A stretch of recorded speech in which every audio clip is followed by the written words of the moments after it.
When I was a boy, I lived in a small town called Arbutus on the East Coast, and while the people of the town weren't always great, most folks got along, and life was peaceful.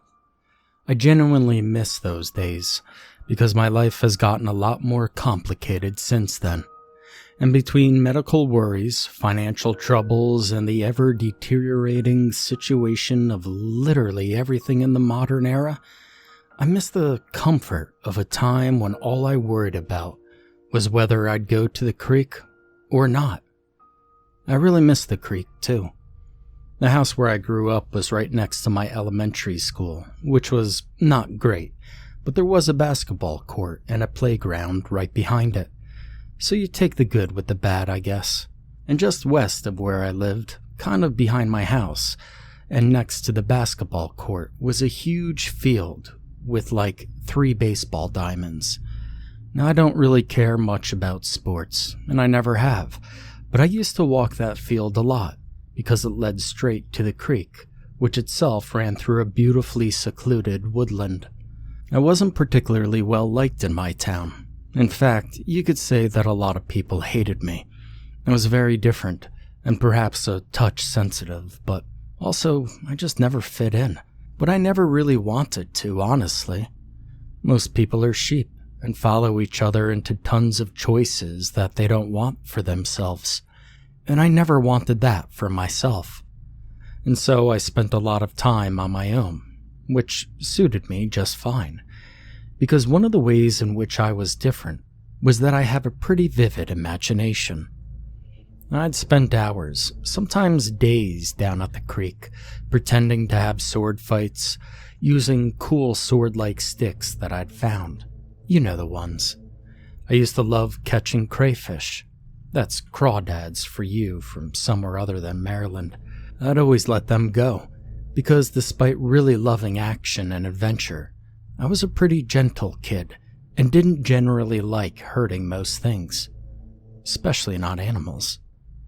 Throughout my life since then, I've wondered what drew me in about the verdant woodlands surrounding the town I grew up in. But the attraction never really went away. I've always been attracted to forests, the green of the trees, and life, though I don't always love being out in it. The middle of summer is kind of a big no for me, because I hate the heat, and most flying insects scare the hell out of me. At least back then. My perfect time of year was early spring, right after the thaw, when the skies were overcast and the air was cool, but the lush, wonderful bloom would burst forth, shading everything in dim green hues. Or perhaps mid-autumn, when the sun went down earlier and it wasn't so hot. I loved sitting down by the water and just thinking as I listened to the water go by. One time, when I was about 10, I think, something really weird happened, which I'll never forget. I was down in the creek at a spot which was by the road that my house was on. It was one of those concrete culverts that was like a short bridge that spanned the creek. And that's where I spent most of my time at that age, because I was always afraid that I'd get lost. Anyway, I was down in the water, just hopping around on stones, minding my own business, when I heard someone shout up from the roadway. It was Garrett, a jerk who really enjoyed bullying me in school, and who really hated me for some reason I'll never understand. He and like 3 of his friends were standing at the railing overlooking the creek. Garrett yelled down at me and made fun of my name. It was a whole thing back then. My last name is old and German, and he just added the word snot to it because I picked my nose. Very clever, right?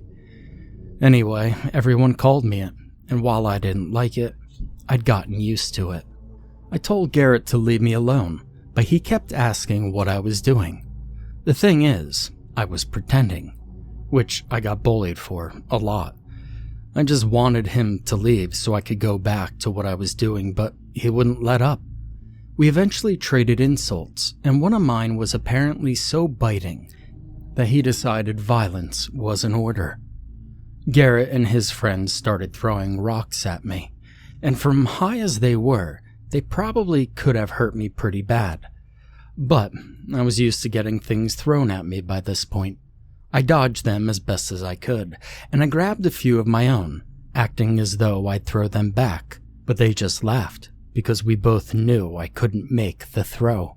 I kind of got sick of them at this point and said something really bad, probably about Garrett's mother, and was planning to run back to my house, when something happened that I couldn't explain. At least, not then.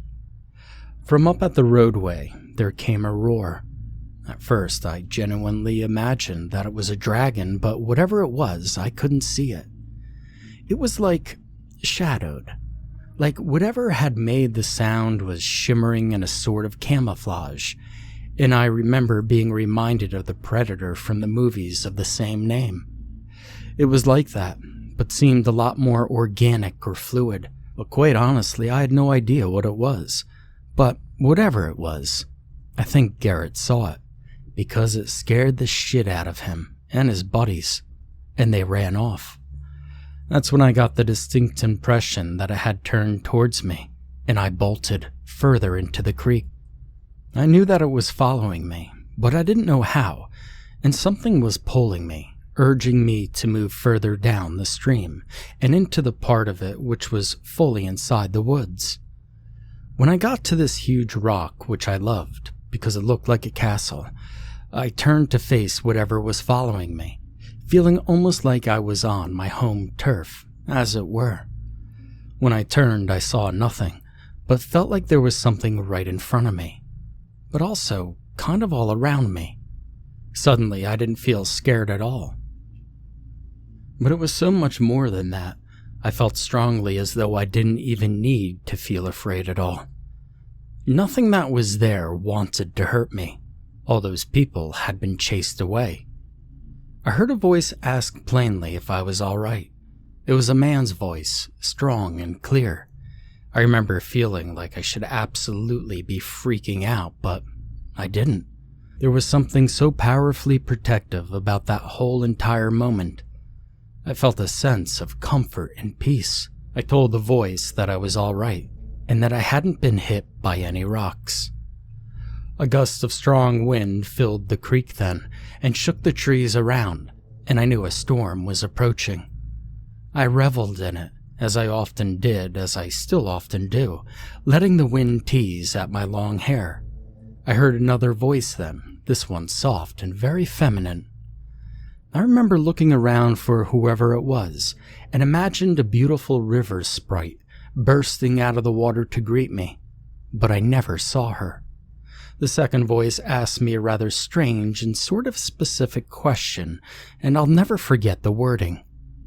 "Do you wish to dwell within my waters, and 'neath my shaded boughs, forever?"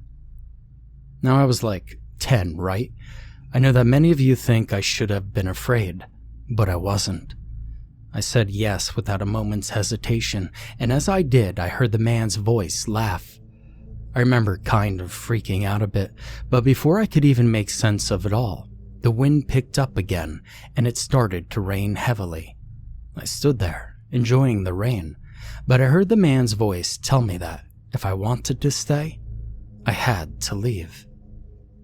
I went home soaking wet and got yelled at by both of my parents for being stupid enough to stay out in the rain. The storm raged on for the rest of the day and the night, and I sat in my bedroom and watched it until I fell asleep. It was a deep, longing, peaceful sleep, and I remember dreaming of a woman made of trees and castles in the deep woods from which I never wished to return. Then the next day, nothing. I went back to the creek again, but never heard either voice, nor did I see anything odd down there. It was just the normal creek. I played down there a lot still, and a few more adventures before I got older. And then everything changed. I didn't go down there as much as I wanted to, and not all because they were video games now, but also because life is sometimes really unfair. My parents opened and closed the business in the span of 5 years, and most of my siblings worked at it. By the time it was my turn, though, we were going out of business and moving to boot. So I had a lot of heavy labor to do, which I did not get paid for. Anyway, we moved into the city and my life got a lot worse in a lot of ways that I'm not going to bother going into now. I didn't see the creek again until I was an adult, and then I couldn't really go down into it because it was marked as polluted, which just absolutely devastated me. I hated how polluted everything had become, and I still hate it, but I don't want to get into that either. I left that state, I got older, and I moved on with my life, but I never forgot the creek or the memories that I'd shaped there, and I never forgot that strange encounter, though I stopped thinking about it as much as I got older.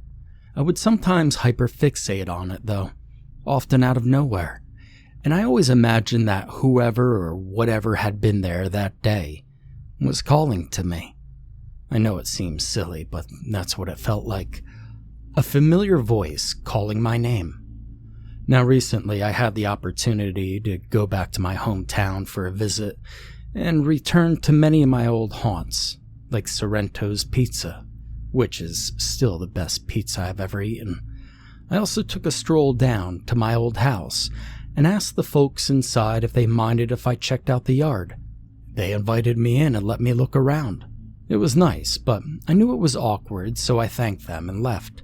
As I got out into the street, I felt that feeling again and realized that I was only a few blocks from the roadway where Garrett had been standing that day. I smiled to myself as I thought of the culvert and all my adventures down there, and even though I knew it was probably still covered in toxic signs, I decided to take the walk down there and check it out anyway. The walk there was rough because it was in the middle of August and hotter than hell.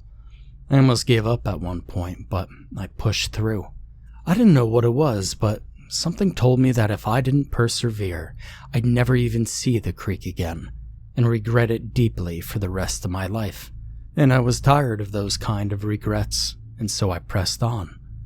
As I passed under this one particularly large and familiar old oak, there was a sudden shift in the air, and then suddenly it was at this magical time in early spring.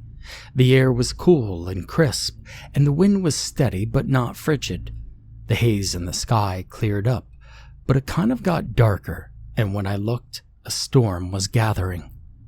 Out of nowhere, it was just perfect outside, and I was genuinely feeling better than I had in years, and I remember stopping for a moment to take it all in. The storm must have brought in a cold front or something, and interrupted the sunset. But I didn't care. That's when I heard shouting from ahead of me, which kind of broke the spell and made me angry. I looked up at the road and I saw a bunch of kids hanging out at the culvert bridge, and I grimaced, remembering Garrett and his crew of jerks. I picked up the pace, still feeling great and kind of wanting to move more. As I got close enough to say something, one of them threw a rock, and when I looked down into the creek, there was a kid there. I absolutely lost it. Seriously. It's been like 40 years, and these little shits are still throwing rocks. I screamed at the kids on the bridge to stop, and they must have seen me, because I put the fear of God right into them. I laughed because the look on one of the kids' faces looked exactly how Garrett had.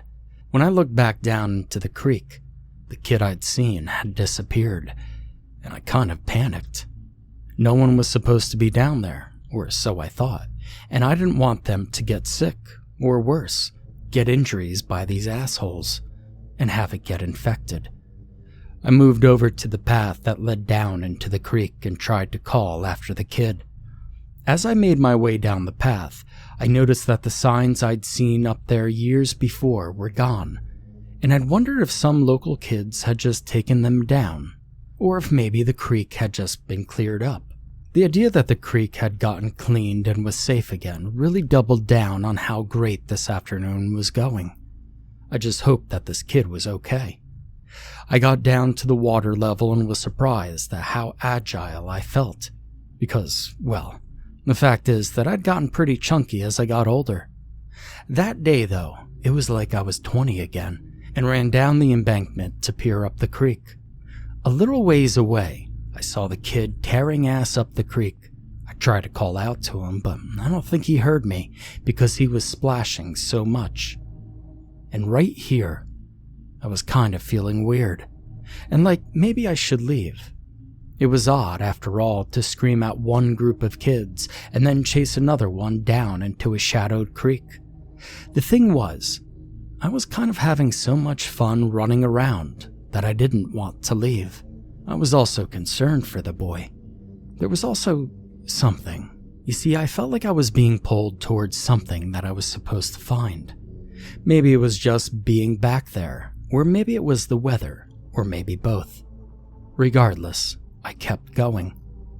I rounded a familiar bend, and when I did, I came face to face with the kid I've been trying to find. He was just standing there, super defiant, as though he expected a fight. And that's when I noticed that he was standing next to a huge rock that looked like a castle. And I was flabbergasted because I never, ever thought I'd see it again. I looked back at the boy and was about to ask him about the stone when a wave of familiarity hit me, like I'd met this kid before, and I felt an even stronger pull to keep him safe. I asked him if he was all right, and he told me that none of the rocks had hit him. He then smiled as a massive gust of wind tore through the creek and shook every tree around us. I leaned back and closed my eyes, drinking in the moment, as I had so many times before, as I welcomed the coming storm. When I finally opened my eyes, I saw that the boy and I were no longer alone. Standing next to the castle stone, 1 foot in the water, stood the most beautiful woman I had ever laid my eyes on. She must have been close to 8 feet tall, and her skin was green and brown, and parts of it were rough, like tree bark. Her eyes were the most vibrant blue, and seemed like 2 bright sapphires peeking through the hollow in an old tree. At first, I thought she meant to harm the boy, but she shook her head at me, even as I had the thought. She gestured with a delicate hand covered in ivy, back the way that I'd come from. And when I looked, it was as though I was seeing through the eyes of a bird in flight. I soared over the creek and onto the street and my whole neighborhood until my eyes fell upon something laying on the sidewalk near that old familiar oak that I'd passed. The form laying there was motionless. I scrutinized it as I got closer and realized that it was a person, a man. And that's when it hit me suddenly that it was me. The body that lay there cooking in the midday August sun was me. I had died. I was dead, and then I was back at the creek. The woman still stood there as though no time had passed at all. She gazed at me with eyes that I knew, but I'd never seen. In those blue orbs, I saw loneliness and need. Need for me.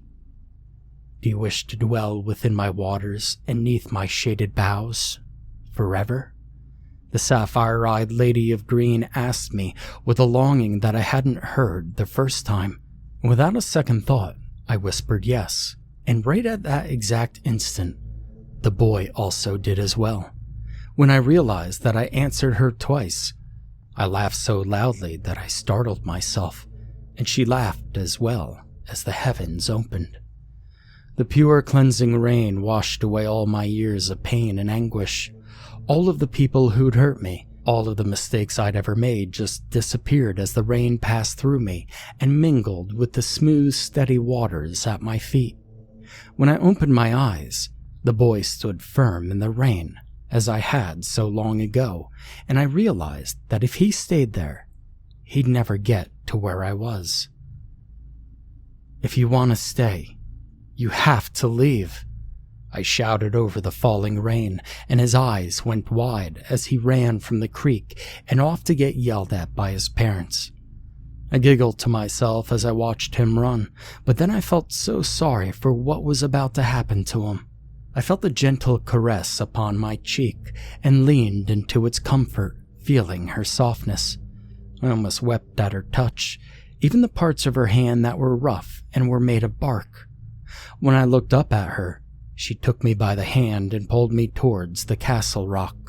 and with each step the boulder grew even bigger and shaped itself into a proper castle, with ivy and vines covering it. The blue-eyed woman pulled me through a doorway that led into murky darkness, and led me even further into the darkness. But as her eyes changed from bright blue to a crimson red, she flared with a hunger that matched the need I had seen in them before. I knew that she meant to consume me, destroy all that I was and ever might have been, and make me part of her. Perhaps I'd always known that's what we had agreed to. Perhaps not. But I didn't care, and I still don't. Because for now, I dwell within her waters and 'neath her shaded boughs. Forever.